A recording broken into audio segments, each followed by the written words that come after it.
একদা এক সুদূর গ্রামে, যেখানে সবুজ পাহাড় আর স্বচ্ছ নদীর মিতালি, সেখানে বাস করত এক রাখাল বালক। তার নাম ছিল হাসান। হাসান ছিল অত্যন্ত সরলমনা এবং ধর্মপ্রাণ। তার একমাত্র সম্পদ ছিল তার ভেড়ার পাল। প্রতিদিন সকালে সে তার ভেড়া নিয়ে পাহাড়ের কোলে চড়ে যেত আর সন্ধ্যায় ফিরে আসত। তার জীবন ছিল প্রকৃতির সাথে এক নিবিড় বন্ধনে আবদ্ধ। হাসানের ভেড়ার পাল ছিল তার জীবিকার একমাত্র উৎস। ভেড়াগুলো ছিল তার সন্তানের মতো প্রিয়। সে তাদের যত্ন নিত পরম মমতায়। কিন্তু হাসানের মনে প্রায়শই একটি চিন্তা ঘুরপাক খেত। যদি কোনোদিন তার ভেড়ার পালে কোনো বিপদ আসে, তবে সে কি করবে? এই চিন্তায় সে মাঝে মাঝে অস্থির হয়ে উঠত। একদিন হাসান তার ভেড়া চড়াচ্ছিল। হঠাৎ আকাশ কালো মেঘে ছেয়ে গেল। দেখতে দেখতে শুরু হলো মুষলধারে বৃষ্টি। সেই সাথে বইতে শুরু করল ঝড়ো বাতাস। হাসান তার ভেড়াগুলোকে নিয়ে একটি গুহার দিকে ছুটল। কিন্তু গুহার কাছাকাছি পৌঁছতেই সে দেখল একটি ভেড়া দলছুট হয়ে গেছে। হাসান দিশাহারা হয়ে পড়ল। ঝড় বৃষ্টির মধ্যে সে ভেড়াটিকে খুঁজতে লাগল, কিন্তু অনেক খোঁজাখুঁজির পরও সে ভেড়াটিকে খুঁজে পেল না। হাসান হতাশ হয়ে গুহায় ফিরে এলো। তার মন খারাপ হয়ে গেল। সে ভাবল, হয়তো তার ভেড়াটি হারিয়ে গেছে চিরতরে। এই চিন্তায় তার চোখে জল এসে গেল।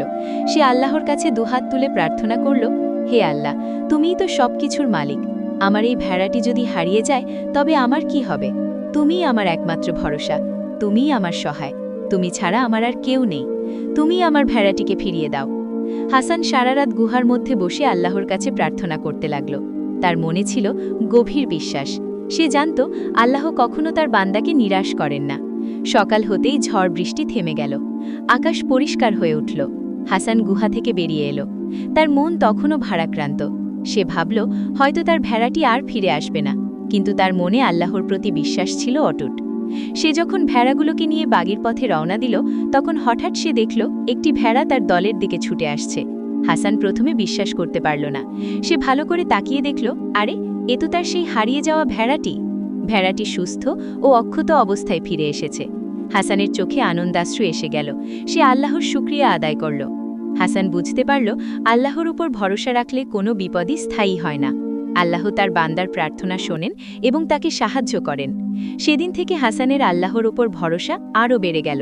সে জানত, যত বাধাই আসুক না কেন, আল্লাহ সবসময় তার সাথে আছেন। এই ঘটনার পর হাসান আরও বেশি করে আল্লাহর ইবাদত করতে লাগল। সে তার ভেড়াগুলোকে আরও যত্ন নিতে লাগল। সে তার প্রতিবেশীদেরও আল্লাহর উপর ভরসা রাখার কথা বলতে লাগল। হাসান তার জীবনে উপলব্ধি করেছিল যে আল্লাহর উপর পূর্ণ ভরসা রাখলে জীবন সহজ হয়ে যায় এবং সকল বিপদ থেকে মুক্তি পাওয়া যায়।